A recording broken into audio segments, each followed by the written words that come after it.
This that jumpin', yeah. This that jumpin', start like 23. This that jumpin', 2-4 like Kobe.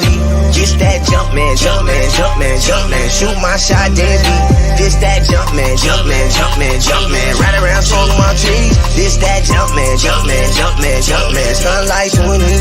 This that jumpin', 2-4 like Kobe. This that jumpin', shoot my shot, then beat. This that jumpin', right around swing my trees. I be ballin' in music like Kobe. I'm the greatest to ever do it, they don't know it. What's up, everybody, and welcome back to Turtles Take right here on the Undefeated Sports Network. As you can see, we got a full house with us tonight. We got our guy Ace Angelo down there to my right, Bottom. And we got our guy Ryan Badgley joining us again. I'd say he's kind of our resident Bulls expert at this point. We've had him on a few times, so you guys are familiar with him. That's a lot to put on me. He's just our general resident expert on everything. Facts. But anyways, we got Ryan Badgley joining us. How we doing tonight, Badge?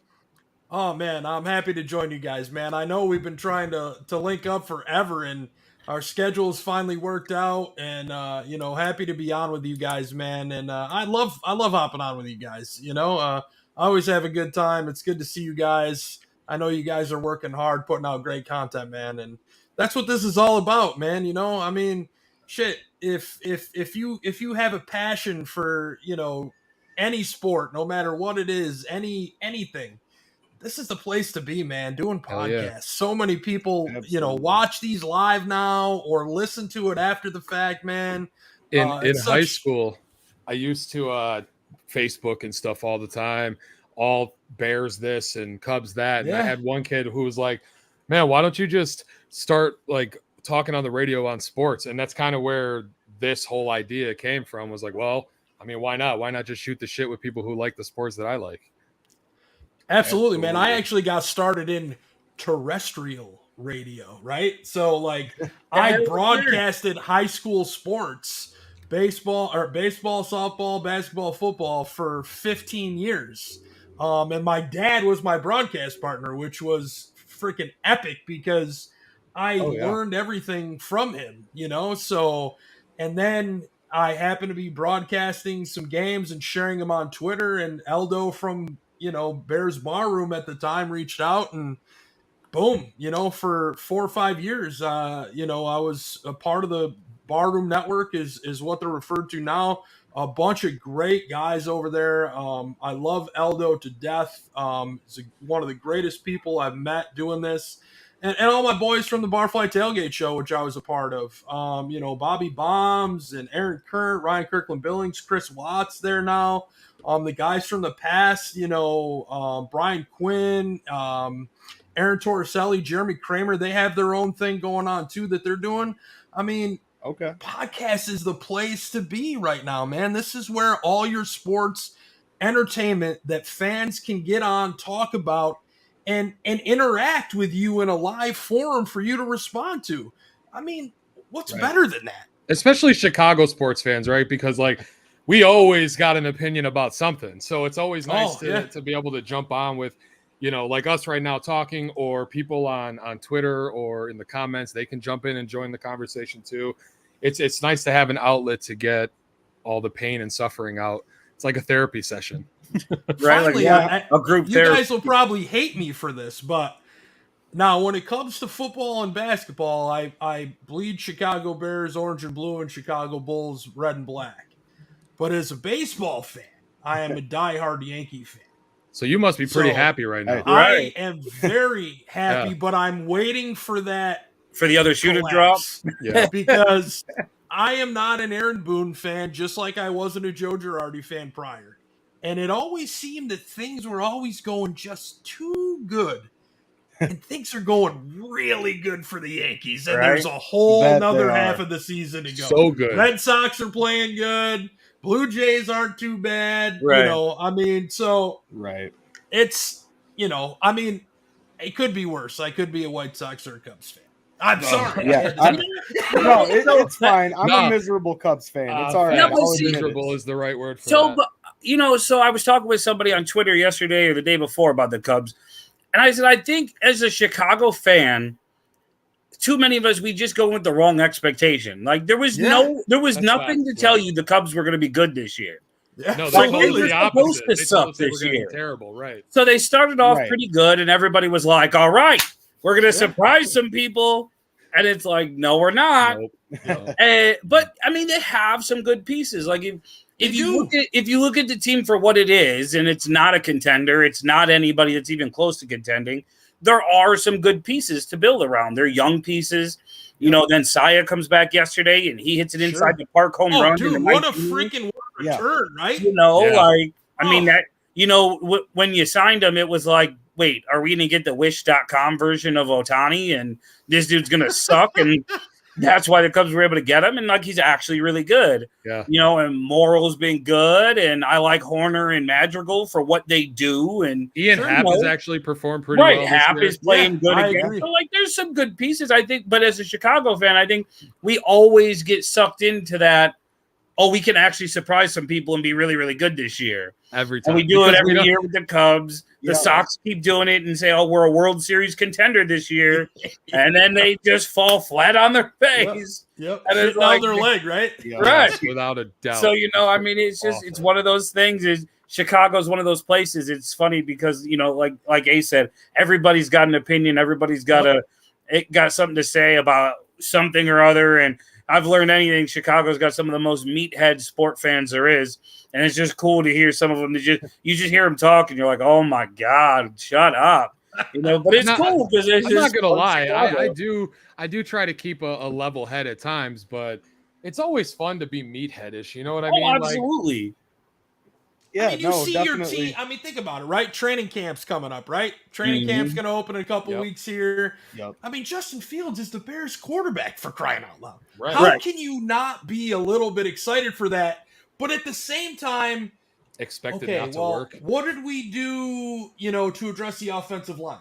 Well, you already get any, but there's all these questions. Wide receiver room. Okay, we know Darnell Mooney, Byron Pringle. Well, okay, everybody's saying he was so far on the depth chart in KC. Okay, well, we'll find out. Was he really? The defense. You know what Eberflus brings, that Lovie Smith style, which we've seen in Chicago before.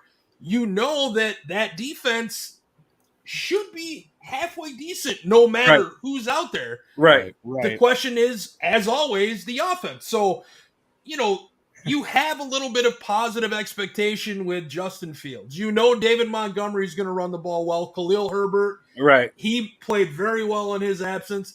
The question again, the offensive line. They've made some moves there, but are these moves going to be enough to be an impact and protect this franchise quarterback? Right. So my thought process on the offensive line is like, it was terrible last season. So terrible is a understatement. Right. So I mean, like, any moves you would hope you would fall into a little bit of an increase in productivity. You know what I mean? Right. And you drafted some guys. You have some guys on their second year. I know that, and you got a coach who's going to roll Justin Fields out. Right. And you got a coach that's willing to work with your young quarterback. That's the biggest thing right now. But guys, remember, I mean, I think the first time I came on with you guys, right? All I did is bitch about Matt Nagy. Yep. Right? Yeah. You had all these. It's not Matt Nagy.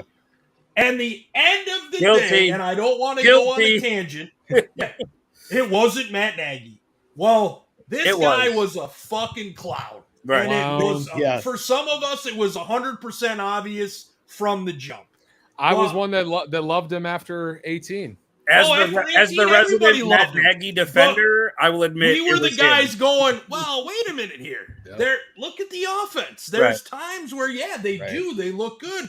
But then there's these lull periods. It might be the first half, but then in the second half, they turn it on in 18. That defense saved his ass, and now you have Mitchell Trubisky going to Pittsburgh. I really hope he does enough to win this job and prove everybody wrong. That I really believe this kid is an athlete and can play solid football. he just had a fucking shit show of a coaching staff, and that didn't help him to make him the type of player he could be. Now imagine what we're going to say. Let's say Trubisky does go out there and performs really well for the Steelers, right? Yeah. We're going to look back on his time as a Bear and be like, holy shit, he took Matt Nagy's terrible offense to the playoffs twice. Well, I don't know that you can say he took it there twice. I mean, I guess. Well, they fell into They grace the into second it. time because the 49ers. I tell you what, but I have come around. I'm willing to admit, as the resident Matt Nagy defender, it was definitely Matt Nagy. He was definitely the problem, and by the time he left or he was shown the door, it was well past due. But I am not ready to say I hope Mitchell Trubisky does good. I hope Trubisky bombs. I hope he throws like 100 interceptions, and he's just awful. He's been nothing but shit on from the after 18, everything was good because things look good. Like I went to Bears 100, and everybody was riding this kid's dick. Everybody was. Yep. And the whole like bandana, started, right? Yeah, and you knew right away. Like it was bad. So this kid deserves some fucking success. But what if he's really that bad? Like, what if they both were that bad? Yeah, they just were maybe toxic. it is, but like maybe we had the league's worst coach and the league's worst quarterback all rolled into one. Yeah. Well, and I don't know. Fine. I think he made Nagy look better than Nagy really was. I agree with that. After he left. Yeah, absolutely he did, but I still think he sucks. Like I think he's still a really shitty quarterback. I think if you play him to his strengths, which is what other coaches in this league do.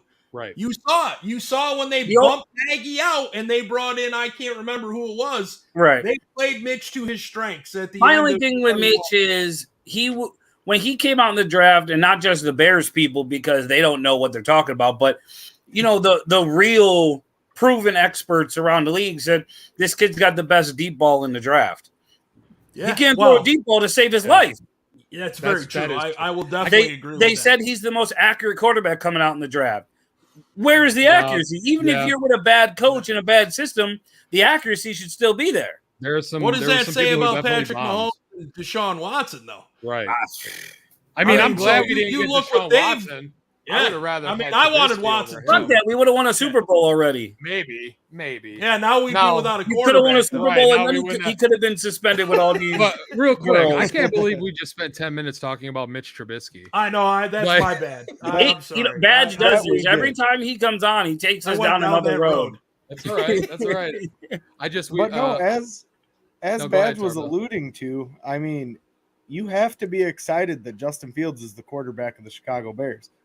This is the first time that we have a potential franchise quarterback on this team since Smoking Jay Cutler. The only problem, though, is you already know, as sure as we're sitting here, the first day of media allowed camp, he's going to roll out and hit somebody in shorts and a T-shirt, and everybody's going to go, oh, we're going to the Super Bowl. Yeah. That's because that's what we do. That's a guarantee. You already know it. Hey, did Cole Kmet will catch like a 30-yard. Did you see I saw that. Ryan Urlacher had to say about Cuddy today? Yeah. No, holy shit.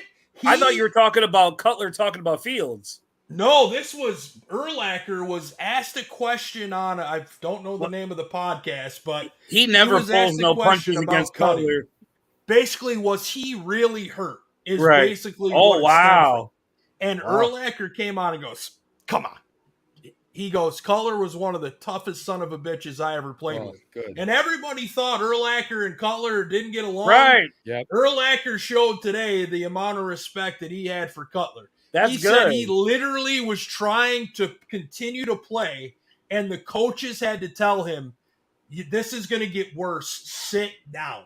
Well, that's good. The thing about Cutler that always like got to me is like, the dude was clearly out there giving up his body all the time. The offensive line was horrible. Right. His weapons were horrible. And he still everything went out about there the Bears was awful, except for the right. defense. And he went out there and he tried to throw the ball as much as he could.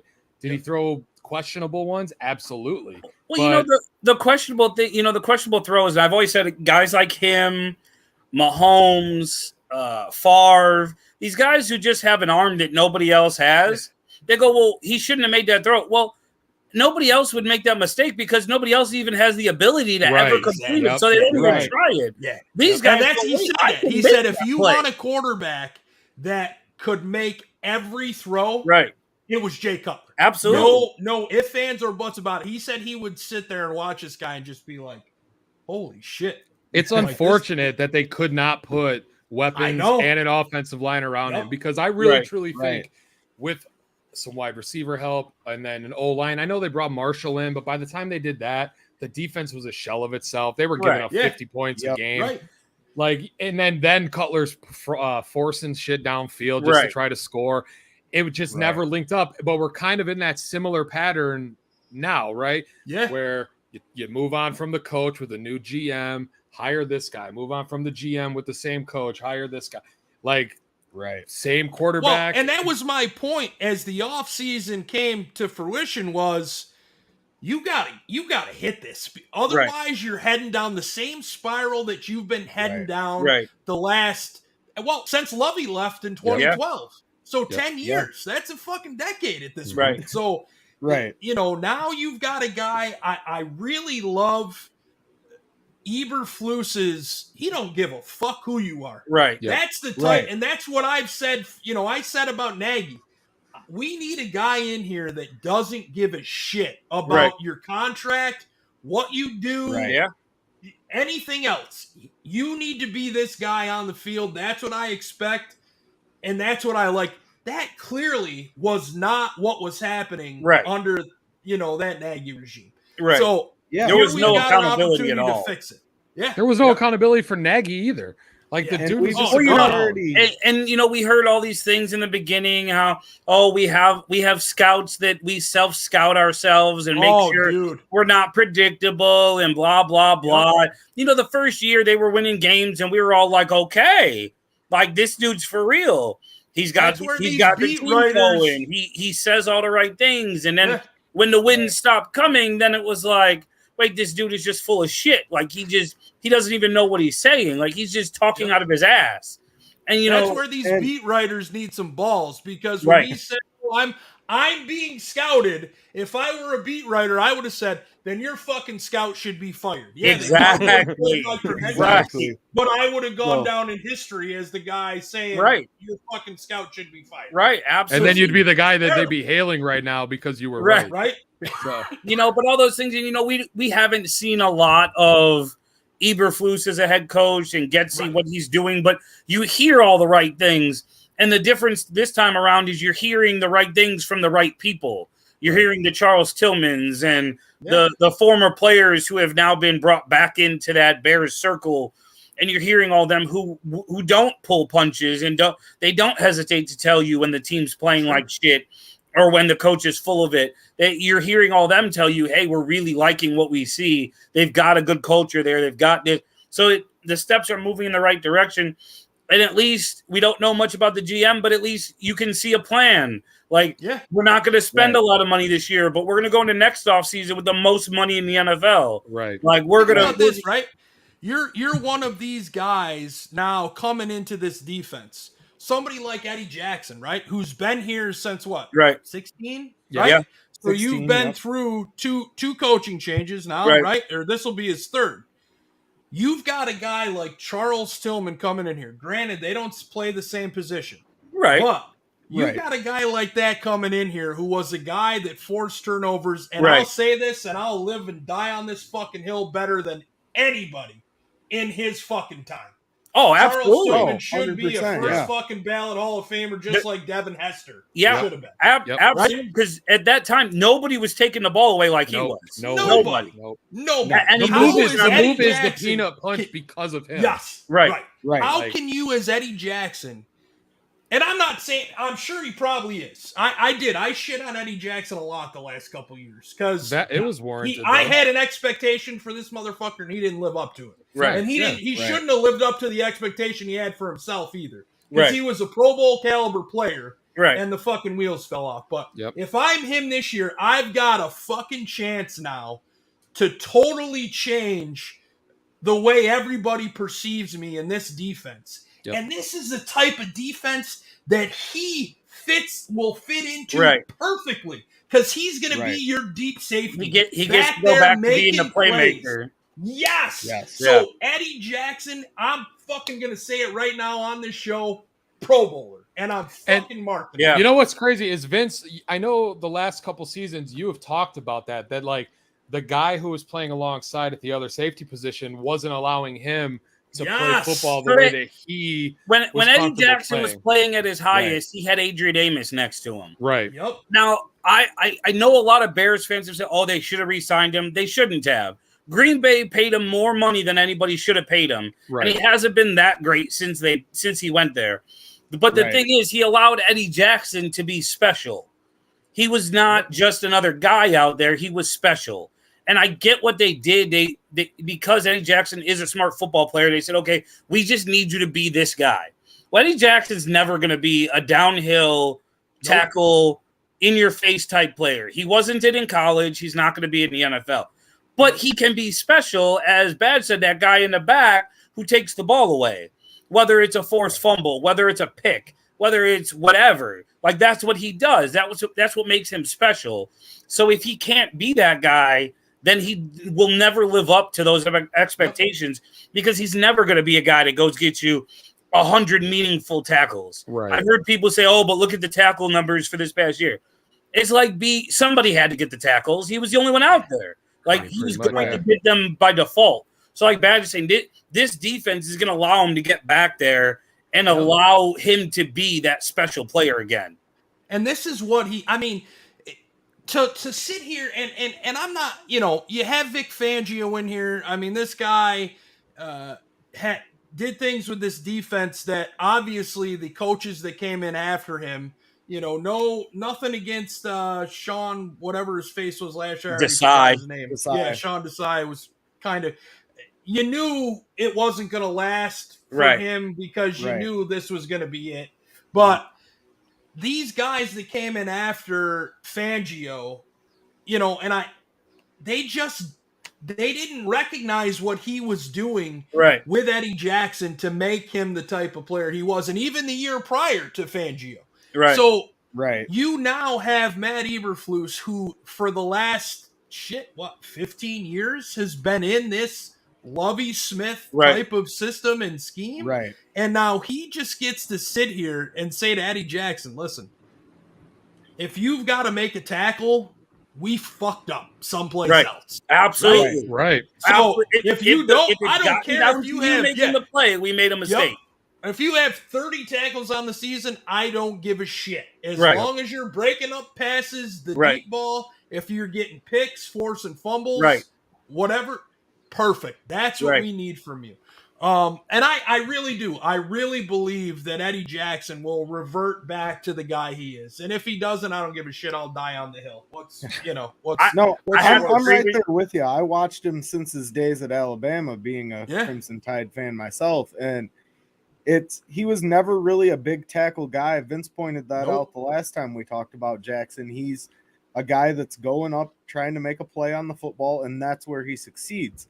So you put him back in his element, as you stated, and that's going to be huge for him and for the Bears this coming season. Unfortunately, I wish Pagano would have been able to do it as well, because Chuck Pagano, to me, was so frustrating as the defensive coordinator of the Bears, because he was retired before he was really retired. Yep. He would stand there at media day and say, I'm pulling out all the stops. I'm putting all the bullets in the gun. Yeah. And then he'd blitz fucking three times. Game. At the worst times, too. That'd be like when everybody saying know you're he was going to impregnate your wife or girlfriend and shooting blanks. That's what Pagano was Absolutely. doing. That's all he was doing. That's all he had was blanks. Right. Yeah. The good thing about Eberflus, too, is if you've watched these Colts teams that he's had the last couple of years, he gets the most out of average corners. Yep. Yeah. He'll take corners and put them out there you've never heard of, and he'll go 4 or 5 deep with them, and every one of them produces because of the system. So it just leads right back into what Badger was saying, was this system is going to allow the defense to be, at the very worst, a top half of the league defense. Yeah. Yeah, I got a bad day. Names in the secondary now too. Yeah, I'd be surprised if they're not a top 10 defense. Right, Really? absolutely. Honestly. I was thinking they might take a step back just because the front isn't as good as it's been in the past. I don't think they're going to be as bad as people think. And I saw today the possibility of Robert Quinn being traded again. Supposedly he's unhappy because he thinks this is a rebuild and this, that, and the other thing. Right. He's not wrong. No, he's not. I don't think he is wrong because I do believe that is a little bit of a rebuild, but I don't think they're as far off as a lot of these supposed geniuses from the big networks. Right. And I'll say it here. I've said it before. I hate Louis Riddick. Yep. I am not a Louis Riddick fan. When people were talking about, I shouldn't say I hate him. I don't know him personally. I'm not a fan of his football acumen and takes. Does he know the game? Yes, he does know the game. But when it comes to talking about coaches and players that fit in a scheme for a coach, he doesn't know a goddamn thing. I tell you what, I was probably the biggest Lou Riddick fan there was. I love to hear him talk football. The ins and outs of the game, he articulates them very well. Yep.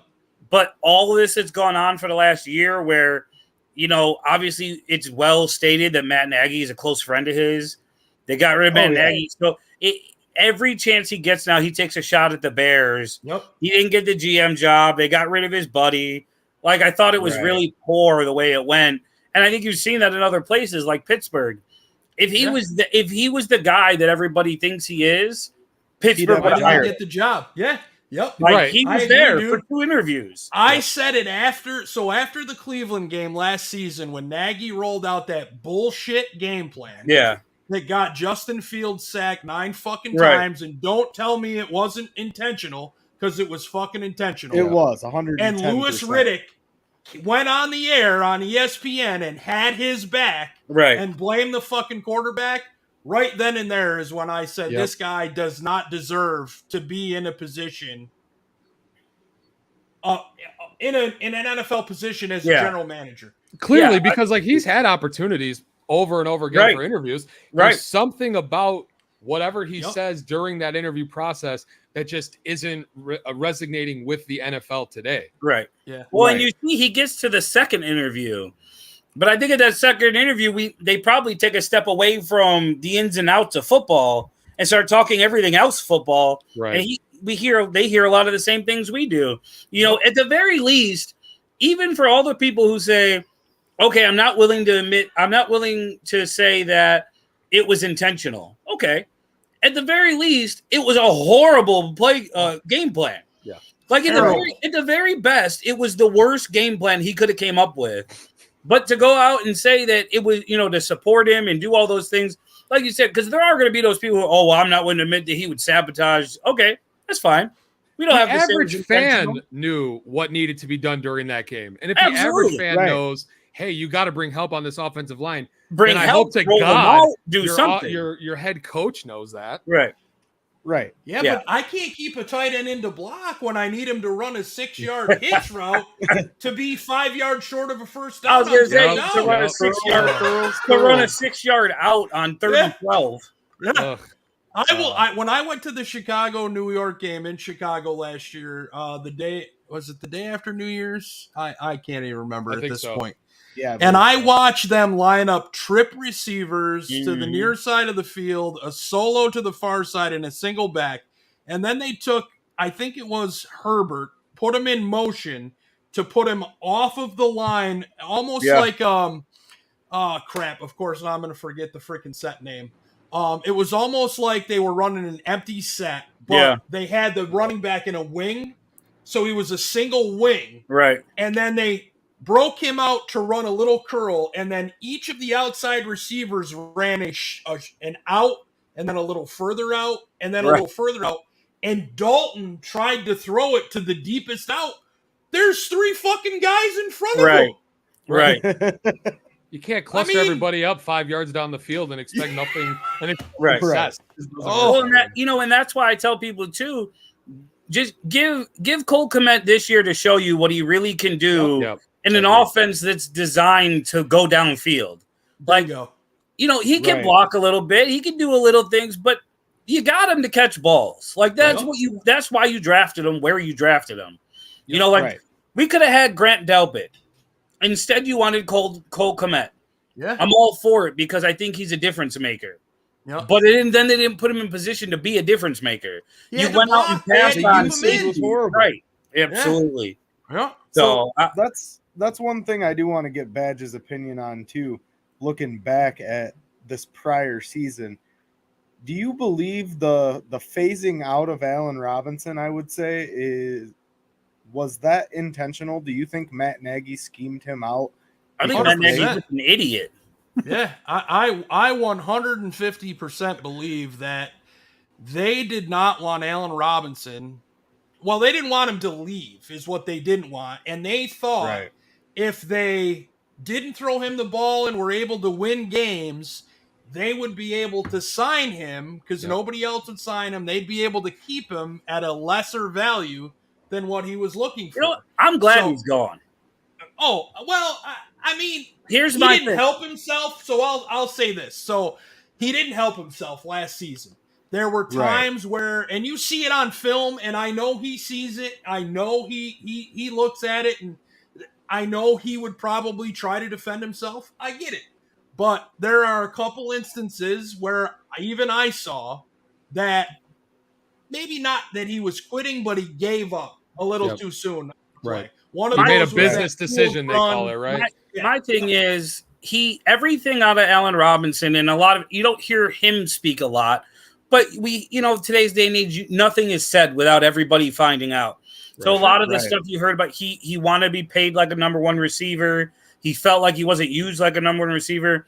I thought too many times he didn't come down with the 50-50 balls. I agree with that. If you're going to be a number one receiver, I need you to go win that ball. Yep. If I just have to get rid of it, if all else fails, you're my guy to bail me out because especially you're in the end zone, right? And then when you go into last year with Justin Fields there, if you want to show me that you're all about this team and that you're all about being the best this team can be, go help your young quarterback out. Go give him somebody to get the ball to. Go be that team guy. Like I get it. Like I know it's a business, and he was upset with the franchise tag and all this and that. But at the end of the day, you're a franchise tag. You're still a top 5 paid at your position. It's not like they're paying you peanuts. Like go prove that you're a number one receiver. Even if it was to go somewhere else, go prove to the league that you're a number one receiver. Right.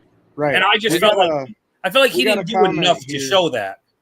We got a comment here from our guy, Alan Bratcher. Didn't he have 2 or 3 picks off of Allen Robinson's 50-50 balls? Yeah, something like that, some of them were underthrown, different things. But again, if you look at around the league at all the number one receivers, they find a way to at least nothing else make sure the other team doesn't come away. Right. Yep, 100%. I honestly believe Allen Robinson was schemed away from last season. How do you go from the 2 seasons prior to having 90 catches and over 1,000 yards or just shy of 1,000 yards to having under 60?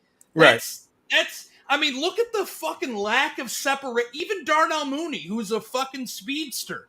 Look at the lack of separation these receivers were getting in this offense. Absolutely. And sure, is it some of it on the receiver? Absolutely. But what's the type of route that they're running?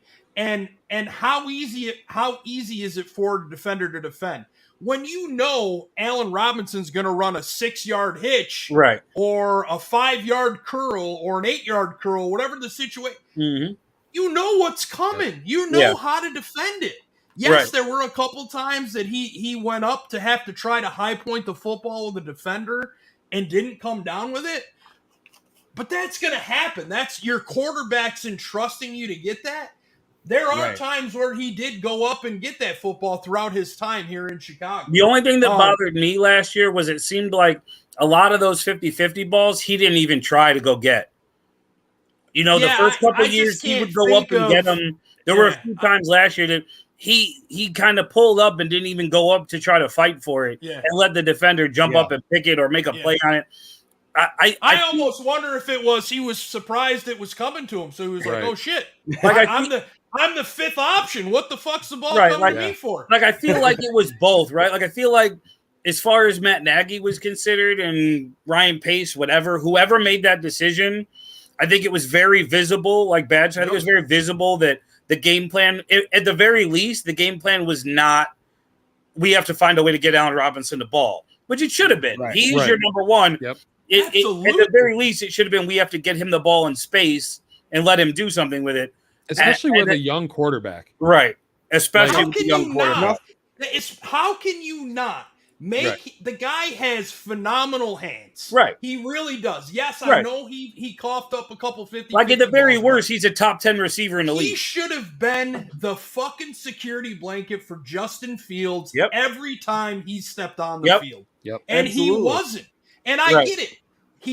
Justin didn't have those reps with him in practice. He should have had And they 150 wouldn't targets. Pull the trigger and name Fields a starter because they promised Andy bullshit Dalton fucking that he was the starter. Like, give me a break here, guys. You tried this bullshit with Mike Glennon. You tried it after the fact with fucking whoever else. You brought in Nick Foles. Mike Glennon. I'll tell you Thanks what. for bringing up Mike Glennon. I forgot about I honestly think that the reason, and I could be wrong, but I think the reason they didn't name him the starter and they went with this whole, well, we told Andy he'd be the starter thing.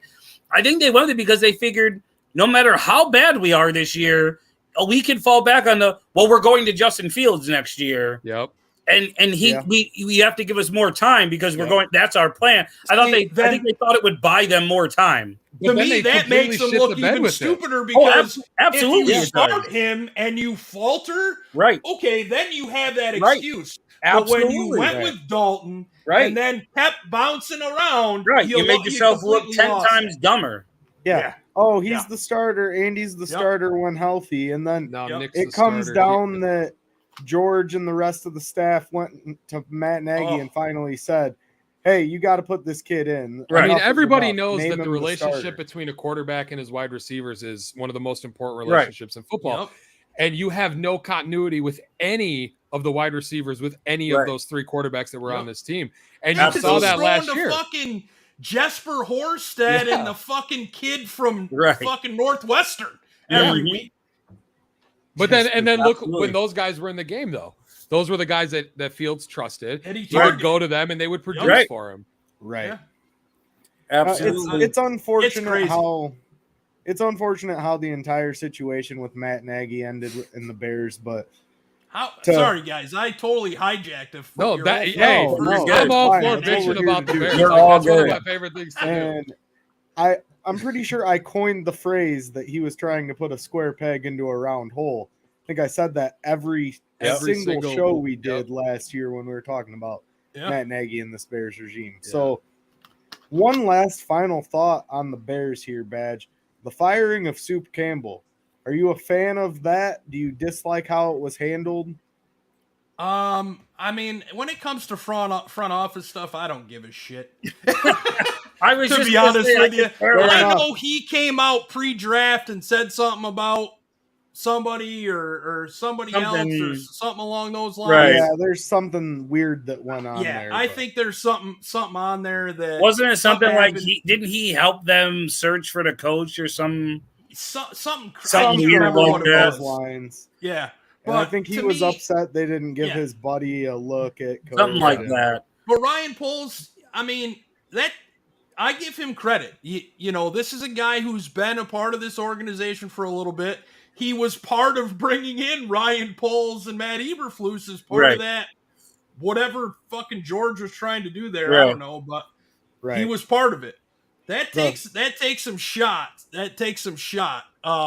You know, from Ryan Poles to get rid of this guy who was clearly looked at very highly by the chairman of the Chicago Bears. So good for Ryan Poles. Those are the type of moves that A, he's had a plan, and B, when something's happened, he's like, listen, this is what's going on. Yeah. Right. This is what we're going to do. Transparency. That's how the Matt Nagy and Ryan Pace era started. Transparency.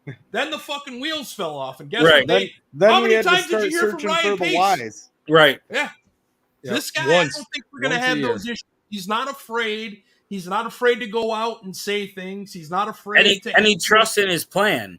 Like my hope is, like you said, when something comes down, it's George wants this, so and so wants this, and he's like, well, that's great, but this is actually what we're gonna do. Right, and that's what I was just gonna say.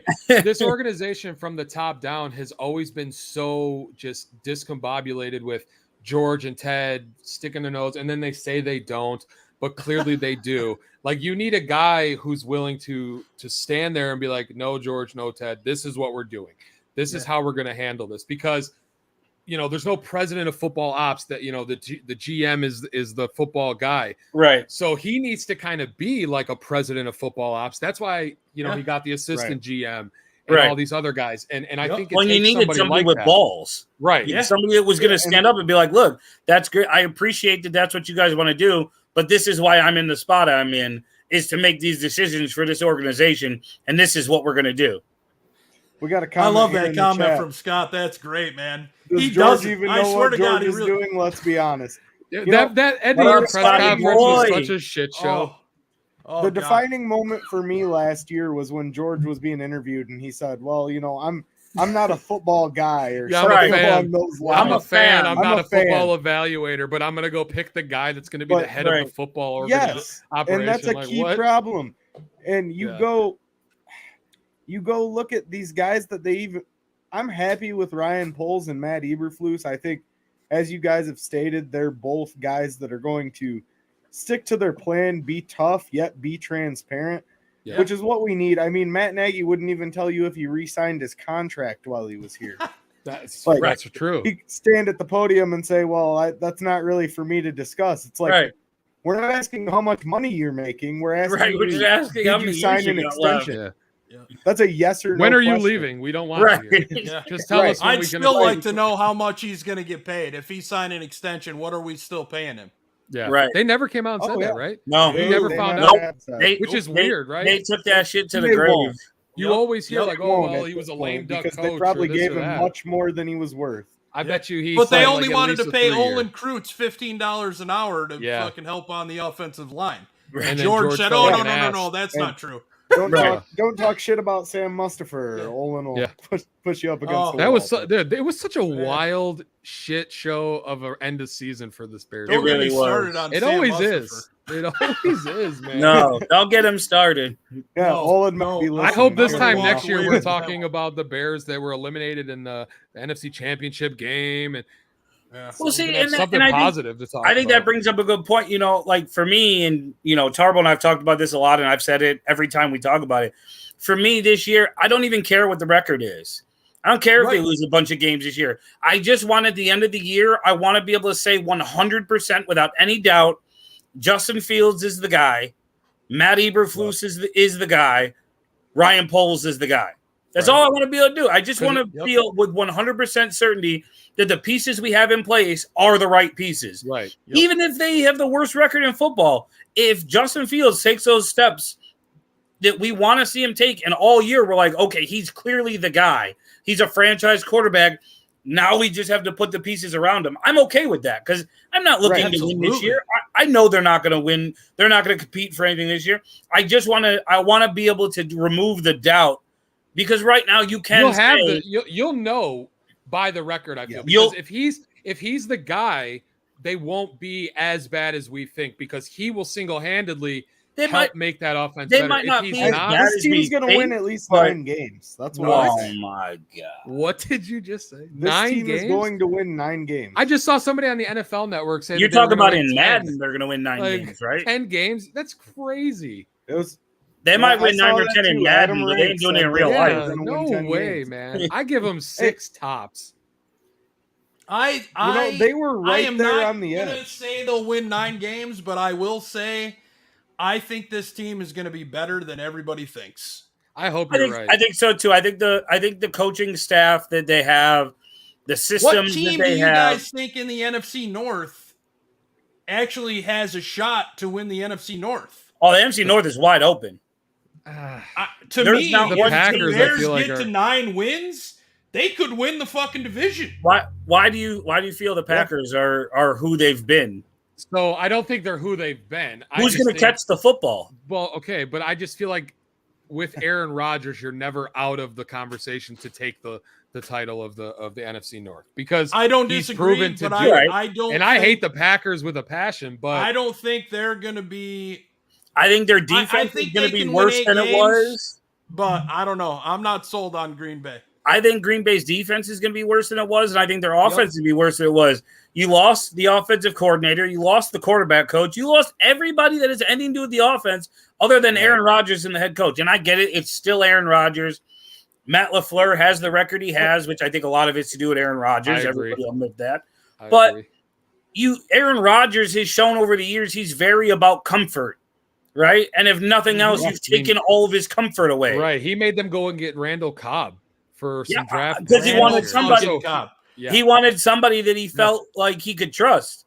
You know, Randall Cobb is my age right now. Right. Still playing football as a wide receiver. Right. Breaking news, Jordan Nelson's coming out of retirement. Yeah. I'm sure he would. You know, while you're at Driver. Fucking Jermichael Finley. Right. Right. But, hey, Terrell Owens was playing in the fantasy or the fan-controlled football league. Let's bring him back too. I'll tell you what. Here's a little bit about that. So, and he's going to be on. I'm not sure which week, but the founder of that league is going to be on with us. But a couple of people I know were in that league. I tell you, they said they were taking videos and they said that dude working out is something different at his age. I bet. He puts 18-year-old, 22-year-old, all of them to shame working out. That dude is still a machine.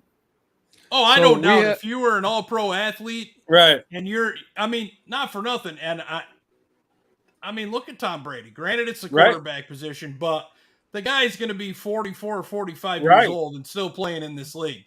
Yeah. You're not going to see a wide receiver do that. I know T.O. tried to come back and shit. Right. But, you know, I mean, if that were the case, I'd be trying to make an NFL team. Right. I wouldn't fucking look like I do.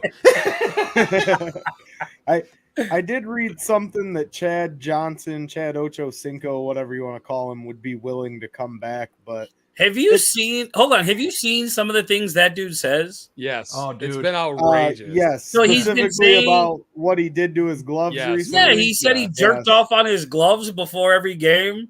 Gotta make them sticky somehow. The only person I trust to catch the ball is my kids. Yeah, that's messed up. That's bogus. Come on, he said he took Viagra because it gave him a third leg. Jesus Christ! But I digress. Wow. Yeah, guess maybe I should have brought up another old time. That player. dude, come on, that dude is something, man. I tell you, that's funny. Oh man, but you know, regardless of the record this year, Vince, as you said, if we see strides in Justin Fields' development and we know he's the guy, we got a question here in the chat. Specifically for Vince. Vince, what steps do you want Fields to take for it to be considered successful? Since that was addressed to you, I'll let you take the stage. Well, I think for me, it's just I want to see him speed up. I want the game to slow down for him. I want to see him make progressions faster, get through the progressions faster. You know, despite everything last year being what it was, I still thought, and it's a rookie mistake, but I thought he held the ball way too long sometimes. I'd like to see him speed those things up. And you'll see that the game starts to slow down for him when those things happen. He'll get from one side of the field to the other. They won't be cutting down the field in half so he can get through the progressions faster. They'll open up everything for him. You'll see him be a little more instinctive and not think so much. I thought there were a lot of times that he delayed his run to by the time he decided to run, it was too late. If there's nobody open, I want to see him run. If there's somebody open, I want to see him stay in the pocket. I just want to see him make more of the right decisions that are going to come with time because he was a rookie last year. He didn't have the training camp. I just want him to look the part more than anything. I want to feel while I'm watching him play. And like I said, despite win or lose, I just want to feel like he's got them in the game. Like Ace said, they're going to win more games if he's the guy because he is going to make plays that keep them in the games. We saw, I think it was against San Francisco last year. I think it was the touchdown run. Yeah. Oh, yeah. You know, some of the plays like that, the Pittsburgh game, you know, just those, you want to see those be more consistent rather than the flash in a pan once in a while. Give us a thought for a second, though. He has quality NFL coaching at his ready this year. Yep. Right. He didn't have And that the training a year camp. ago. No, absolutely. Yeah. And here's the other part. They've already corrected a problem with his throwing motion. Absolutely. He's had the entire offseason and now mini camps to get through.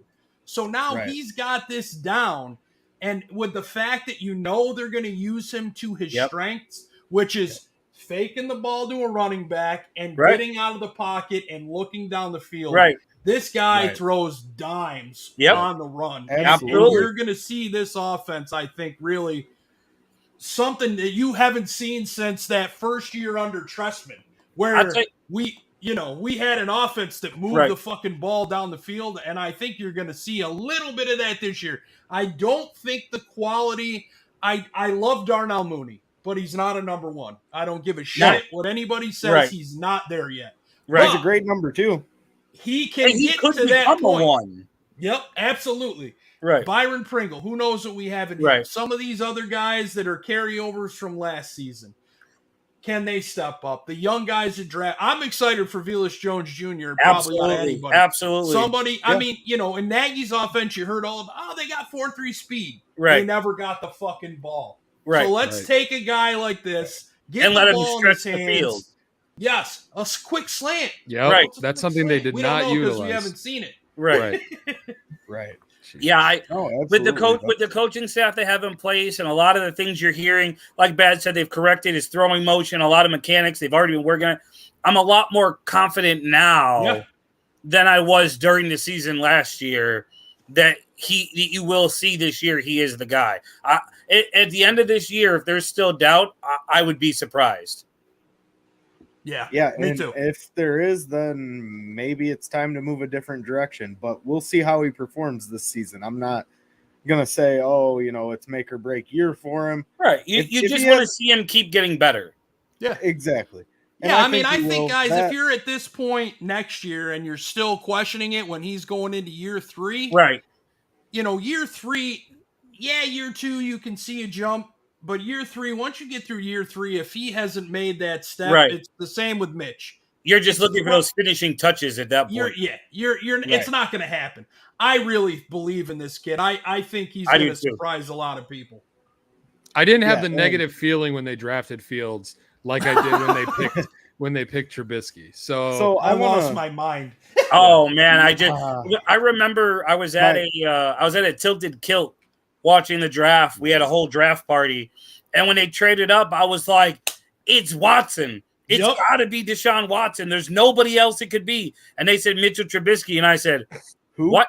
What?" I said, "You could have traded back and got him." Yep.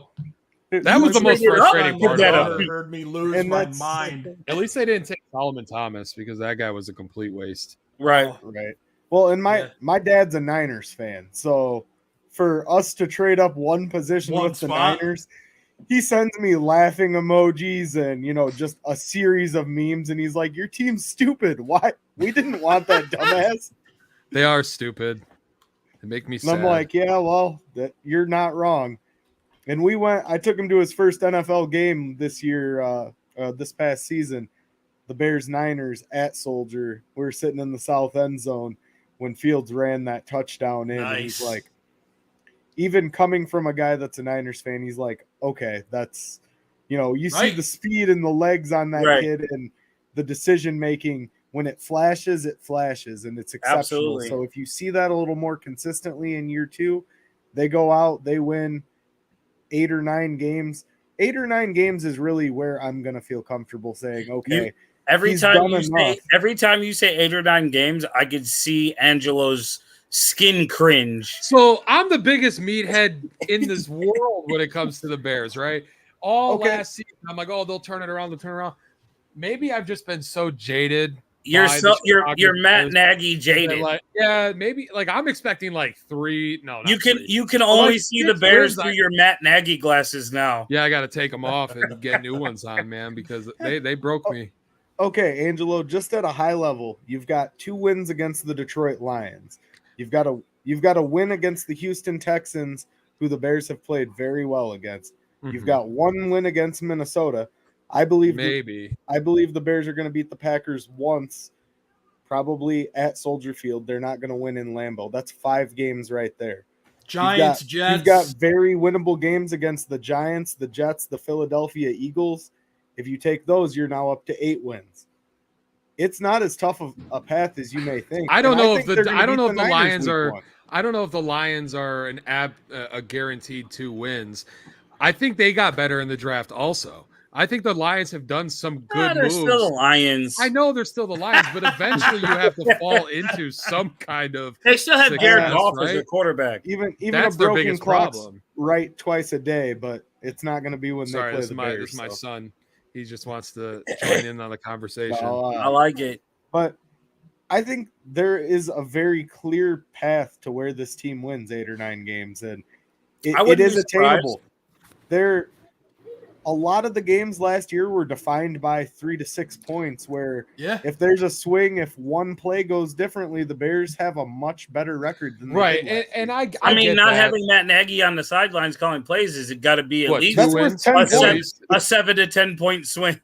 Right, that's worth 10 points right there. But no, in all honesty, as fun as it is to get riled up about the Bears, we just spent an hour talking Bears, and I loved every second of it. We spent an hour talking Bears. I enjoyed it. It didn't even feel like an hour. I do want to transition a little bit to the Chicago Bulls before we have to let Badge get out of here. So, we've taken up an hour of his time already. Right. That's all right. Obviously, we haven't had a chance to really talk too much with you, Badge, about the Bulls and their draft and free agency. So I just want to go straight into that. Yeah. Dalen Terry, for starters, the pick that they took at 18 this year. You have any initial thoughts on him? Anything you'd like to share? And then we can talk a little bit of the free agency acquisitions as well. Sure. I like the Dalen Terry pick. I really do. I like the story surrounding the kid. I like the story about his number. Mm-hmm. And already you've seen from the first few practices in training camp, he's a confident kid. He's talking shit. I like that. And I think that's going to make some of these guys here that might be a little quiet, they're going to start to talk a little bit, and these guys are going to start to play with a chip on their shoulder. And to me, you saw that in the first half of last season. Mm-hmm. You saw this everybody got hurt. Team. They were on this team. This team, they're not going to do shit. And they started off like a house of fire, even with guys being injured, right? Right. And then as the second half of the season started, you're missing Caruso, you're missing DJJ, you're missing Lonzo, you're missing Levine, missed some time. Right. DeRozan Williams missed a couple games. Williams. I mean, all these guys hurt, and they just they carried it. I got to see him in January. I saw him play the Celtics in Boston, and they were missing Lonzo, they were missing Levine, they were missing somebody else. Yeah, I mean, at one point they were missing everybody but DeRozan. Yeah, that may have been the night because Caruso wasn't there, and they still fought with this Celtics team, and it went down to the wire. The Celtics made a couple free throws with, 4 seconds left that kind of iced the game, but this team really has a great opportunity, and I like the Terry pick. Do I think he's going to be somebody that makes an impact right away? I don't know. Okay. You turn to free agency and you see the Drummond signing, the Goran Dragic signing. First of all, I don't like that he thinks he's going to wear number 1. Yeah. If that's going to be the case, no. Is that for real? Like I heard I hope not. I hope not. But they put a picture of him up in it. Today's day and age is so hard to know what's really said and what's not. Right. The sources that had it weren't really like, main sources. Right. So it wasn't on ESPN. But I agree. I hope that's not real. Like, Was there another Bulls player that was somewhat good that wore the number 1, guys? No, and I just don't. I really can't see somebody wearing it because they said he was going to wear it because Derrick Rose dunked on him. Yeah. Like I don't know. The whole thing seems weird. That's a horrible reason to wear the number. Right. Nobody didn't somebody who got drafted a few years ago try to wear number 1, and there was like this big outcry from the fans, so he changed his number. I forget who it was, but he was going to wear 1, and the fans were like, nope, not happening. No. I thought they were going to retire the number 1, actually. did hear rumblings about that a couple Like, years ago. Obviously, I get, Derrick Rose was so important to the Chicago Bulls. I don't know if you have to retire his jersey. I just think you don't let anybody use it. Yeah, I don't know that it's retirable, but if somebody's going to wear it, it's got to be somebody worthy with some of it. prominence, not a fucking free agent signing that is a stopgap until they find somebody else. Like, especially Roderick reminds me of Alex Caruso. Like, he's just another one of those guys. Right. So if Io DeSumo comes out and says he wants to wear number 1, are you I'd be guys okay okay with it? I'd be okay with it. Chicago kid, why not? Even him, no. If he turns into Derrick Rose, he can wear that number 1 all fucking day long. Yeah, but if he turns into Derrick Rose, I want him to stay in the number he's at because it's working. That's true. That's true. If he turns into Derrick Rose, hopefully his knees are a little more sturdy. Too soon. Too soon, man. That's the wrong place to go, dude. Come on, bro. We had all this good Bears talk. We switched to the Bulls. We got nothing but good vibes for the Bulls, and you got to take us out at the knees. Right at the knees. That's all right. I think this Bulls team definitely has potential. And I'm going to say, imagine Kevin Durant on this fucking team. And I'm not a guy that says you got to get rid of DeMar DeRozan to get Kevin Durant. Because you don't.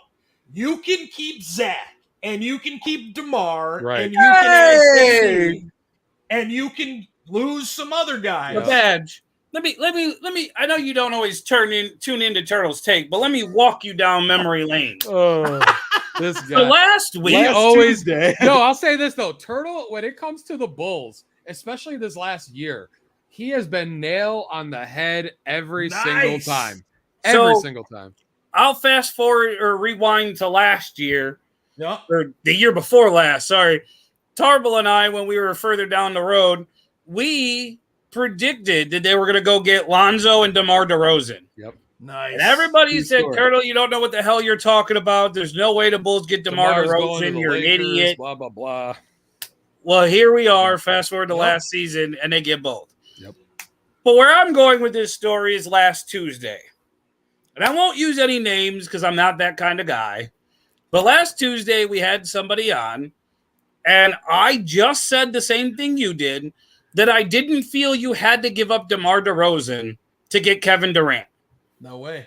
I even went as far as to say if it came down to making the trade less of what you have to give up, I would be okay giving up Zach if I got Kevin Durant back. I agree.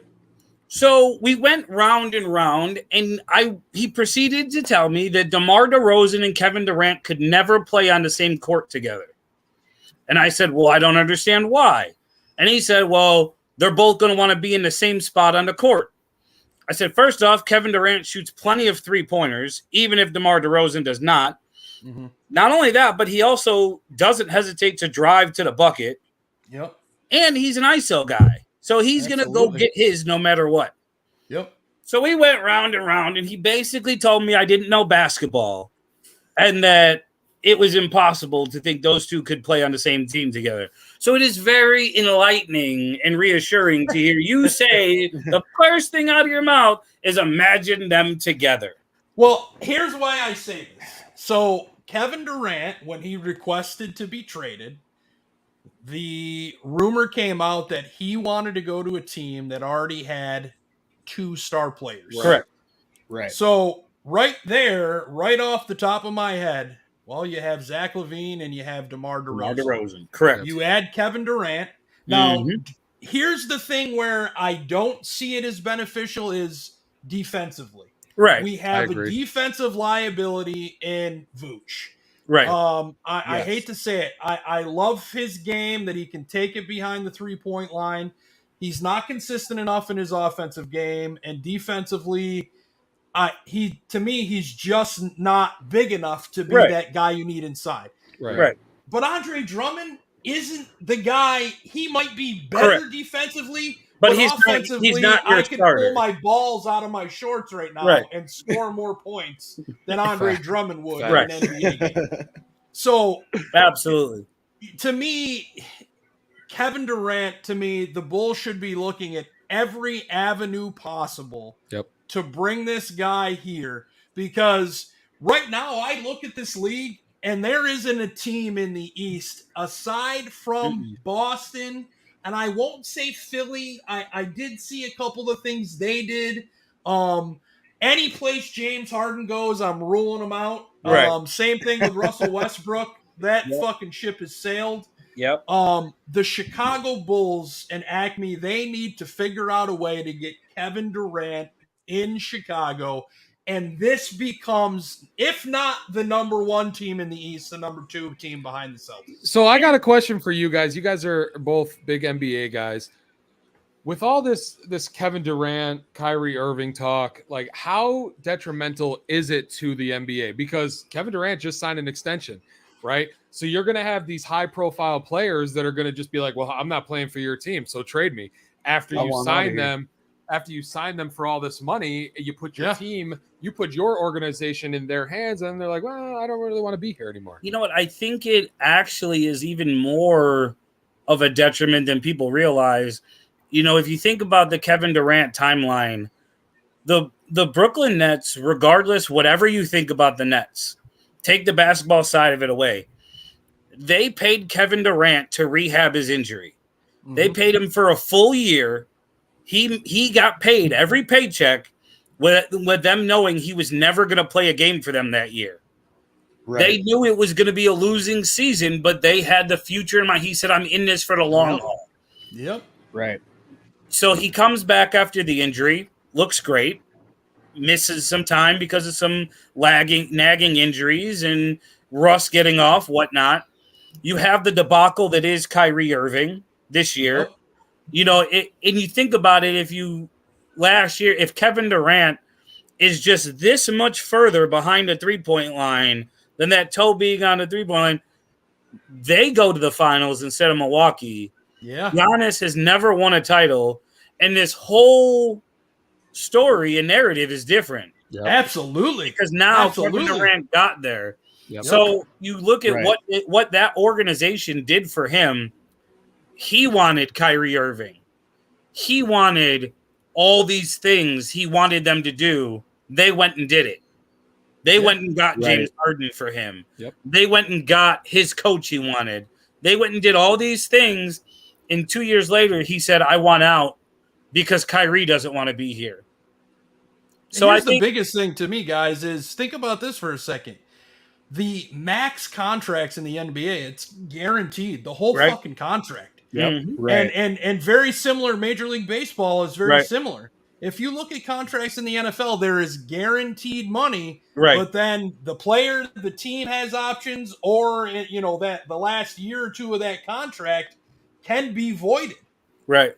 In the NBA, you don't have that option. You're under contract. You're either under contract to that team unless you say to the team, listen, I want to be traded. This isn't working. Now, if I'm the team and I say, well, too fucking bad. We signed you to a long-term extension. You're here. We want to win with you here. And the guy says, it ain't going to work here. Then I'm saying, okay, what do I think I can get in return for this guy? So the Nets kind of are in a win-win situation here because, A, they're going to lose the whole contract. Yeah, they may have to eat a little bit, but so be it. But then they're going to get players and picks back. Yeah, they're going to get a hell of a haul. They were already in the playoffs last year. Yeah, they lost to Boston, but they could not skip a beat. And who knows? The East is very weak. They could get that right mix. Especially if they split them up. Right. Like, I know they're talking about them trading them both and they want to play together. But at the end of the day, and I'm just throwing these teams out there. I don't mean anything by it. But if they trade KD to, say, Philly and Kyrie to the Lakers, you could realistically get 6 first-round draft picks in the next 3 years. Yep. Or like they were talking about the Bulls, if the Bulls traded both first-round picks next year because one is theirs and one is somebody else's, so you can actually trade both of them. Absolutely. You could get 5 to 6 first-round draft picks in the next 2 drafts. Not to mention you're going to get all-star caliber players in return for both guys. Yep. Right. So I mean, it's a win-win. It's a win-win, I think, to whoever is involved. Even if it goes to a 3-team trade, right? each team is getting something of value that can benefit them in the short term. And I just hope he's in a red and black jersey by the time the season rolls around. That would be wild. That would be nuts. Can you imagine? I mean, think about I'd be the first person out there buying a Durant jersey. I'm not gonna lie, bro. 100%.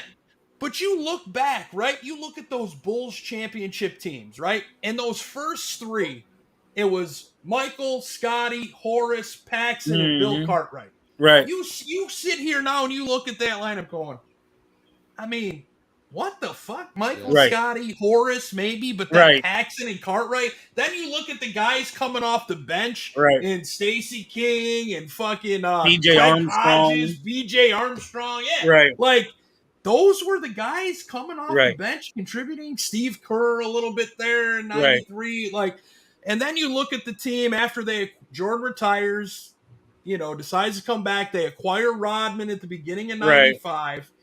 And now you're like, you've got Rodman, Jordan, Pippen, because Jordan decides to come back. So there's really your first, I'm not going to call them a super team. But your first big three.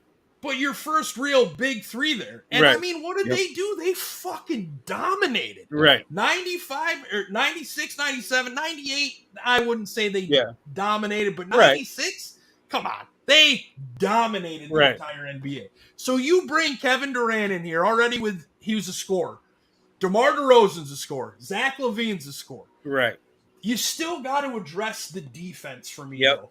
The thing that they struggled with most last year in the second half of the season is getting, when the ball is being moved around and a defender has to switch, getting that next defender to where that player has to be.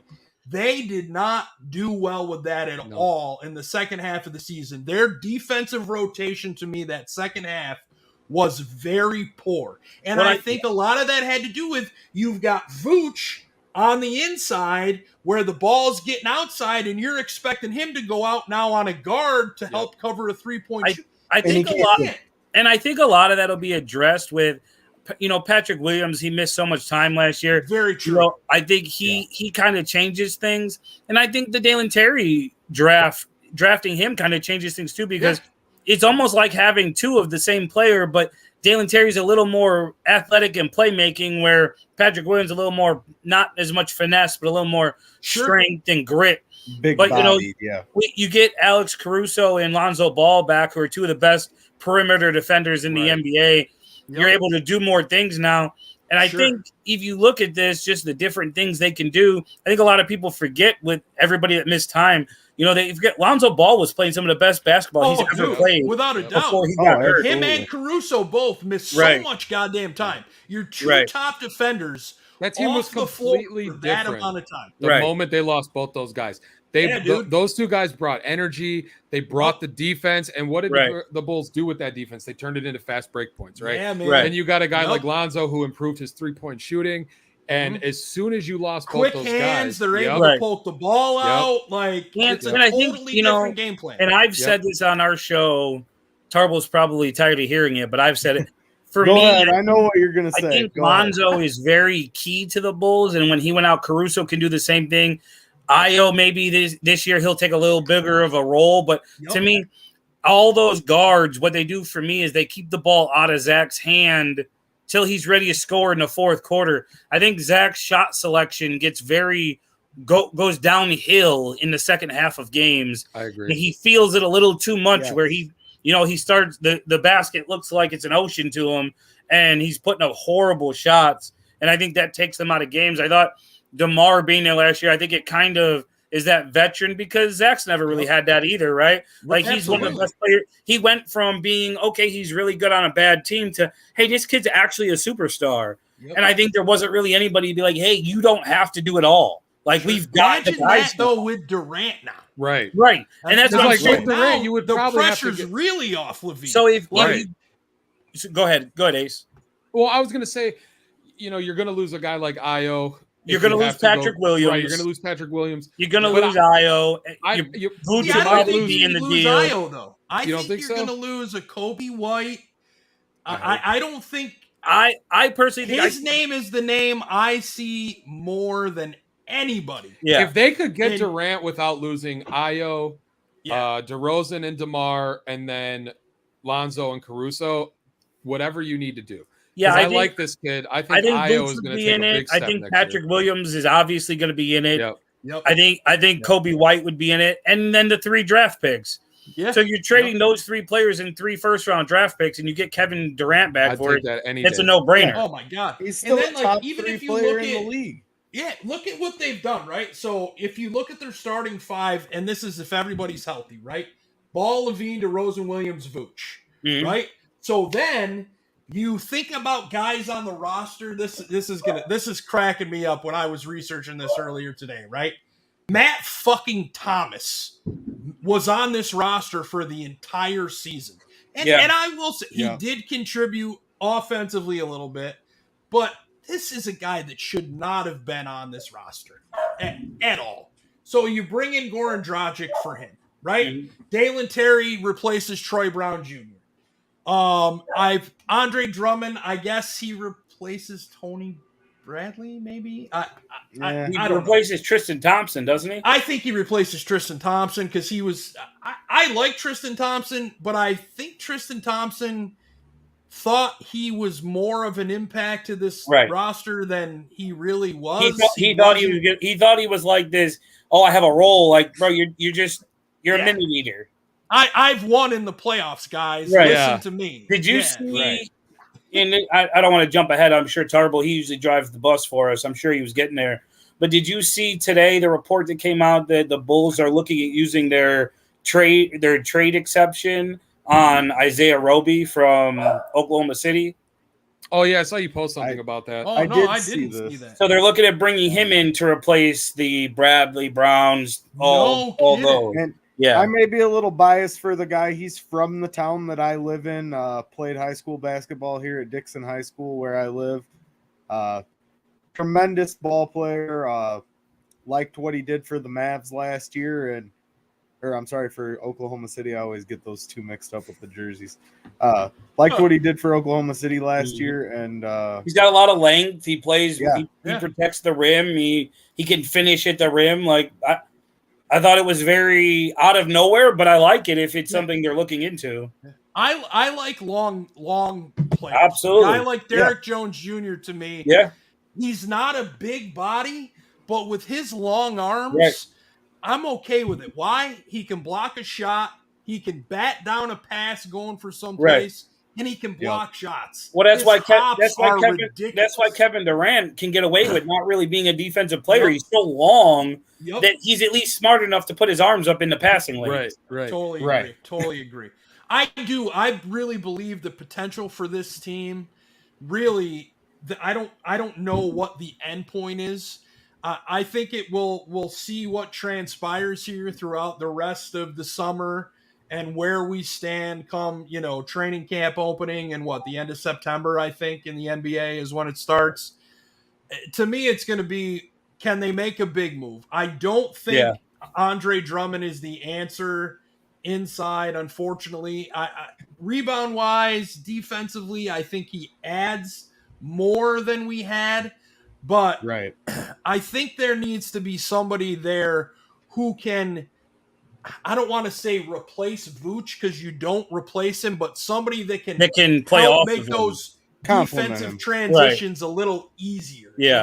I think if you had AK on and he had to tell the truth, I think he'd tell you that they expected one of the 2 centers the Hornets took, Mark Williams and was it Jalen Duren. I think they expected one of them to be there. Nobody saw Charlotte drafting them 2 and 3 picks and then trading one of them. So I think that threw things off. I think if they had to tell you the truth, that was the plan, was that one of those was going to be there at 18. Yeah. Dude, I had no idea where they were going. I thought it was going to be Mark Williams. Yeah, I mean, you looked at the pre-draft workouts and shit, and you tried to piece together and I was like, God damn it, I really don't know what the hell they're going to do here. Right. So I didn't see it live, but then when I saw the pick after, I was like, okay, I get it. It makes sense. I think When I he's saw somebody it, when I saw it, Yeah. I said either he's going to complement Patrick Williams really well, and the two will be on the court together and be able to guard 1 through 5 between the two of them, or they're going to trade Patrick Williams and he's going to replace him. Yep. And that's the part where I sat there and thought to myself, I love Patrick Williams. I really do. Mm-hmm. Patrick Williams, I think, is actually younger than Dalen Terry. He is, because he was Not drafted. by much. He was drafted at 18. Yep. Now, Williams is a bigger Right. body. And the He's impact on a bigger guy Right. is a little bit, so, but I feel like that's a position where we need that little bit bigger of a body who can still step back, shoot a 3, who can defend, and who can play inside if needed. That's the hard part, is get everybody touches. Right, and I think that's where, some people were a little upset that the Bulls didn't go harder at Gobert. To me, if the Bulls feel that Williams is going to be who they think he is, then I'm okay that they didn't go get him. If I just didn't like what they were trying to get, though. Exactly. Gobert's he's a was tremendous defender, but that's it. Right, you get no offensive production. No, like if you look at what Minnesota gave up to get him, I'm okay with the Bulls not giving up so much to get him. And I didn't understand that move at all. Minnesota, you've got it makes a lot of sense for Minnesota because what it does is it allows Karl Anthony Towns to be a power forward, which is what he truly is. Right, he's not a center. He's never going to defend the basket. Right, his body isn't built to bang with dudes in the paint. So what it allows him to do is it allows him to go back out to shoot threes, and it makes D'Angelo Russell finally fit Minnesota because D'Angelo Russell has probably the best pull-up mid-range game in the NBA. So now you're going to put him on a pick and roll, and his options are the pull-up mid-range, kick it out to Karl Anthony Towns for a 3, drive to the basket, or pass it to Anthony Edwards, who's driving the basket. So it makes Minnesota work better than it would anywhere else. I just saw they signed Towns to a max deal too. Yeah, same day. I thought for sure he would. It was the same day, and they have the same agent. No kidding. Oh, okay. She was the first that woman. Makes a little more sense now. She was the first woman to ever get a max deal for a client. Yeah, and got and then got 2 in the same day. You know what I think is wild? Yeah, that Zion Williams got a max that deal money for nothing. Like, and what has he done? What has he proven? Shared today? No, that he's played less games than John Morant.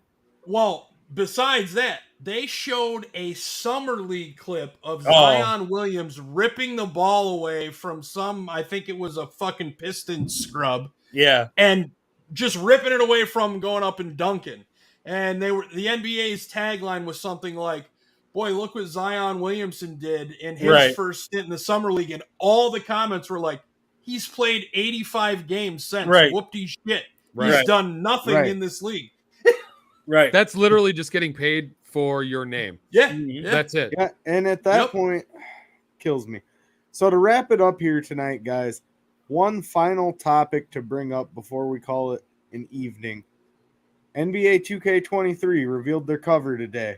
Oh, and they have none other than the man, the myth, the legend, the greatest basketball player to ever walk this earth. There it is. That guy right there, Michael Jordan on the cover. I'm super excited about for it. the 4th time, I do believe.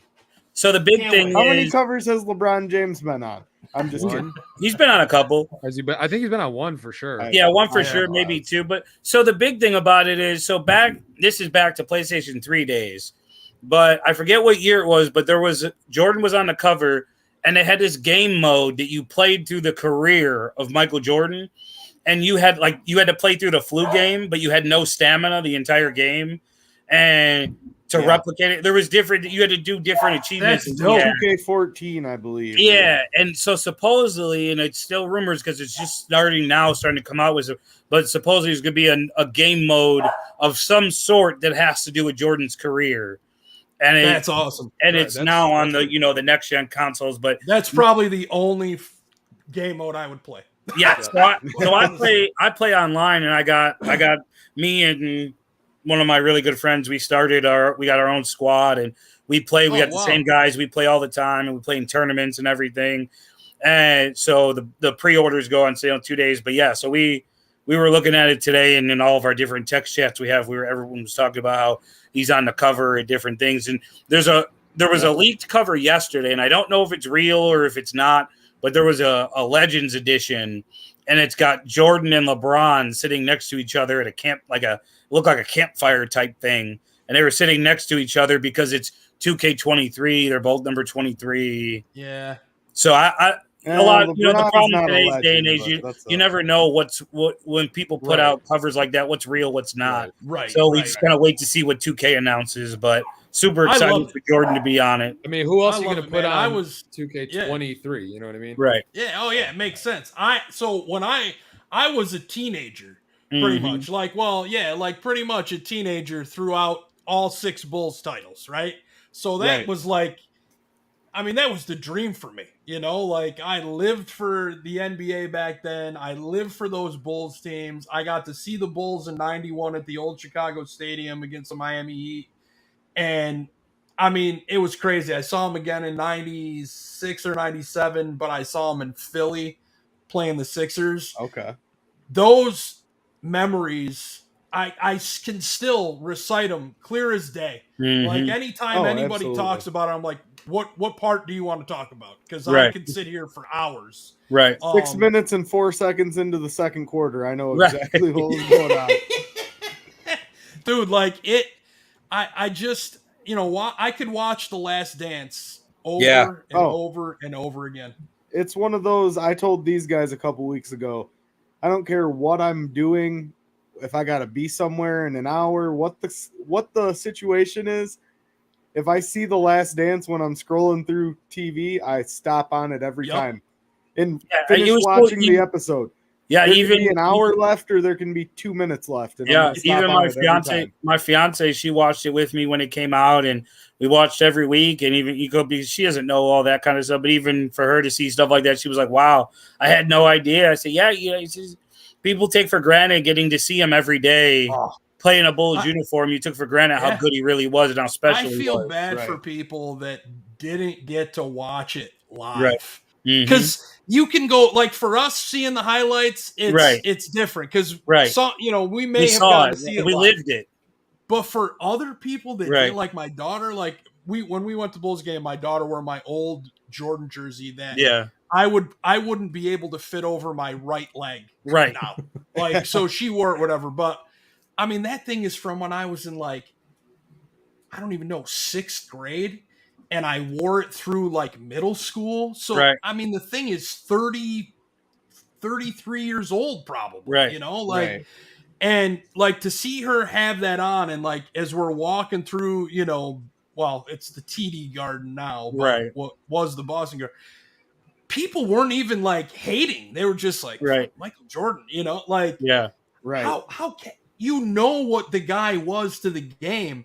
You saw what he was in every aspect of what he did. When they went over for the Olympics, anytime the Bulls went anywhere and you couldn't get anywhere near them, and you don't see that type of shit with LeBron. Right. You don't see with anybody. And don't get me wrong, LeBron does great stuff. Absolutely. He really does. But I'm sorry. He's not the type of caliber player that Michael Jordan was, and Kobe was close. Kobe was close. But I tell you what, before we wrap it up, I'll tell you guys all, I know you guys all appreciate this. Tarble, you will more than anybody. If you go on YouTube, search LeBron fans watching Jordan highlights, and there's a million of them, and it's LeBron fans who think LeBron's the greatest player ever, and they see a Jordan highlight film for the first time, and you basically are watching their reaction as they're watching it. It's crazy, and they're like, "Oh shit!" And their jaw drops. They really are. They're like, "Oh my god!" I never realized how truly good he was, like how special and different he was. Right. I got into it with a guy I used to work with, talking about the Warriors in their first title run, saying how he felt the Warriors in their first title run would very easily be able to handle the 98 Bulls. And I was like, dude, there is no way possible. No way. Right. No way. None. Frustrating. anyways, with that being said, Badge, man, we appreciate you giving us almost an hour and a half of your time here tonight. man. It's definitely been fun. It's always a great time when we get to talk with you. Very good sports takes, and we appreciate your insight, sharing your thoughts with us. So thanks again, man, for joining us. Bella Thanks a lot, guys. Bella had to come say hi to Know everybody. where to follow you. Hi. Yeah, you can follow me on Twitter at Ryan Badgley 40. I'm a lot less active. Every once in a while. I do want to send my condolences out to the folks in Highland Park. Absolutely. I still don't understand this country, man. I really don't. I have no issue with people being licensed to carry weapons, but there's a type of weapon that should be allowed, and what these people are getting access to is asinine. It should not be allowed. Yes. One of my best friends is a gun-toting Republican. I don't care. It doesn't bother me because he's got common sense. Yep. And a lot of these people who are allowed to carry weapons don't have that, and they really need to get a lot stricter because a lot of this stuff is getting way too close to home. Yeah. I mean, for you guys in Illinois, you shouldn't be having to worry about going to a 4th of July parade. A parade, and man. Unfortunately, I'm sure you didn't hear about it, Badge, but today there was another incident at Brookfield Zoo. I did. I actually saw on Twitter. Yeah. So luckily, nobody. You can't even take your family out for anything anymore without having to look over your shoulder. My daughter's almost 19. I'm like, you stay with your group. You don't separate from your group. I tell my kids, like, when we go out now, it's like, at least know where the exits are wherever you're at, so that if there's a problem, you know where to go to get out. And it's crazy that has to be a conversation. My 8-year-old is having drills for if somebody comes to his school with a weapon. Man. Man, when I was a kid, that wasn't a thing. No, it wasn't even a thought. No. Right. In any other country in this goddamn world, it's not a thing. And it's because we can never. It's because the problem. It has to be both parties fighting against each other instead of fighting with each other to make a difference. And it's to the point where, like, it's almost kind of hopeless to think that both sides can come together and make it work. Right now, I feel like it is hopeless. I just don't think there will ever be, as long as I'm alive for the rest of my days, where any of these pompous ass politicians start worrying about their people in their states and stop worrying about the money they're pocketing from all these different groups that fund all these people's election. If you want to run for president, fine. You run in your state to be elected as a person to run for president. And then after that, you've got to go off against the other 49 states or whatever. But earn the respect of your people in your state first. Right. Nowadays, if I got $1 billion, I can run for president. Right. And nobody knows a goddamn thing about me. You just got to have enough money. You got enough money, though. That's unfortunate. The rich get richer, unfortunately. Absolutely. Unfortunately, we have stuff like that, and just all these things that go on that you just ask yourself how they go on. You got somebody like Brittany Grenier who is in a jail cell in Russia, and all these things just because she was trying to play basketball and make more money for her family. But we're worried about Donald Trump, who's not even president anymore. And the worst part is like we as a country have just become so numb to it that when it happens, it's like, okay, we care about it for half a day. I mean, people were still out, and I'm not saying don't celebrate whatever you want to celebrate, but like at the end of the day, the stuff that's been happening in this country, and I'm not a political, scientist, I don't know nothing. But at the end of the day, I know what's right and I know what's wrong. And taking women's rights and not being able to understand that there should be a little more strict gun laws, like it's common sense type of shit that these people just can't agree on. Money buys everything for these politicians, man. And if anybody follows my podcast, I'm not afraid to touch on these subjects, so I'm gonna just be quiet. No, absolutely. And that's, like you said, it's all about common sense, and unfortunately we're lacking it. I mean, I will say that I've said this for years. There's no way with the medical advancements that we have with science that there aren't cures for things like cancer. There aren't cures for things like HIV. It's all about how much money you have, and why would they come out with a flat cure for cancer when it's much more profitable to treat it? You're damn right, dude. 100%. Absolutely. You don't make any money off of curing things. Nope. You make a hell of a lot of money off treating somebody while they're sick. And it's a sad reality, but that's the world we live in, guys. So. I appreciate your time, guys. Now that we just destroyed everybody. Yeah, that's all right. I do. I appreciate your time, guys. You know, I mean, we appreciate your time. I stepped away from the podcast game a few months ago. It's the first time I've done something. You know, I don't know. I've enjoyed my time away. I feel like I used to think sports was a way for me to step away from everything else, and then it kind of overtook everything. And man, it's been really nice to take a step back and look at it from a different perspective. You know, having to research every day to talk about things, and to now not just kind of, okay, yeah, I've read up on this a little bit, but just being able to not put in all that. I mean, you know, spending hours watching game film, finding numbers and stats. Well, you know, I will say this: you're always welcome here. Always. So anytime, I appreciate it, Phil. And we appreciate it. I mean, you've given us almost 2 hours. We appreciate your time, and always good having you on. You're always one of the best guests we have. So we appreciate it, and it was a really fun show. Absolutely. Awesome. Thanks, guys. I'll talk to you soon. All right, guys. We'll Thank talk to you soon. Have a good night, man. So that was fabulous. I didn't think he was going to be on that long. Nope. That was Badge is always so when great. you guys asked me to come on, I was like, oh yeah, I'll jump on for 15, 20 minutes and then go about my business. But I mean, like the Bulls, the Bears, that's all good and well. And you know, like you guys both know, Sport Court, the idea behind that was I initially wanted to touch on, you know, court topics in sports and like big topics and that kind of stuff. But we need to all just kind of, everybody in this world, really just stop working and pulling against each other and try to come together, man. Like there's too much in this world that's good for it to just be going to shit the way it's going. I agree. Sorry, Bella has joined. No, that's all right. That's right. All right. She should have an opinion. She should have an opinion on guys. this. That's why we do this, so we can voice our opinion, right? Yep, absolutely. But Angelo, thanks for joining us, man. Yeah. It's all right, been a heck boys. of a show. So with that being said, guys, we're gonna wrap it up. We will see you here next Tuesday. Hopefully, we'll be back at 7 p.m. We'll let y'all know on Twitter and Facebook what time we're starting. But with that being said, guys, we appreciate you. Go ahead. Appreciate all the activity in the comments too.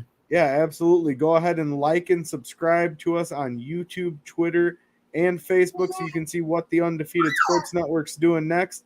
Have a good night, everybody.